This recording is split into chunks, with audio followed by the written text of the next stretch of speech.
News Channel 7. Time for 7 First Alert weather. Well, we're already ahead above average for the month of October, which is the first month of the water year. We're getting an early start. If there's anything positive about it, an early start is a good thing because we need it toward next summer.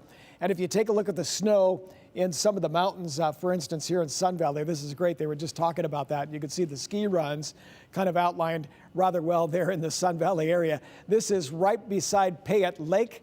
Of course, this is the main marina camera in McCall. And of course, more snow in those locations. And I've got measurements of anywhere from about 3 to 5 inches with this last storm from late last night as well as early this morning. And this is Boise for today. We're cloudy this morning, as you recall. And then as you remember, no, that's the Sawtooth camera. What am I talking about? Back here in Stanley, and you can see some of the snow throughout that area. Now I'm up here to the southeast Boise camera, and you can see Boise earlier with the overcast for today. Now you can see the clouds breaking up toward this afternoon, starting to dry out like I showed you in the satellite map just a little while ago. So the temperatures, as you see currently, they're just in the 40s in some spots. We do have 50s to the west end of the valley, 47 for Boise, 46 for Mountain Home, Twin Falls with 41. These are current temperatures, and basically they're the high temperatures for today as well. I'm switching over here to the wind chills because we have winds between 10 to 15 miles an hour. So if you're going out tonight, those winds will die down likely after about 10 o'clock or so. And what it will do is keep it pretty chilly throughout the day. In fact, most of the day, some of the wind chills were in the upper 30s. But as you notice, 43 degrees happens to be the current wind chill, so not really warming up much. Well, we've got the winds, as you see, directly out of the north here. They're northwest toward Mountain Home and coming west to Twin Falls, but up to 22 miles an hour. That's why the wind chill is so low in the Twin Falls area. So just to go over a few stats here.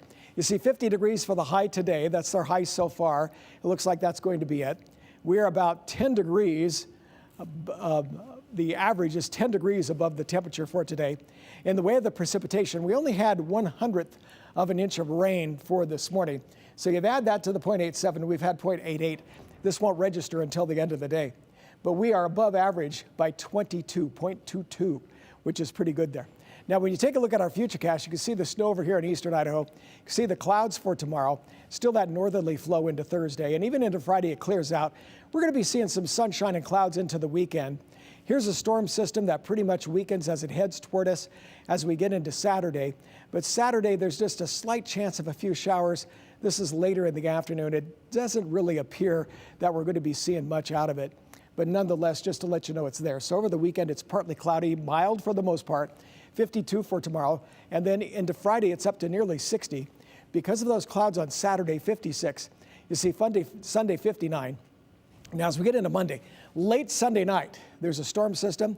There's a debate on some of these showers, but it looks like we will have some by the late afternoon and the evening as we watch this.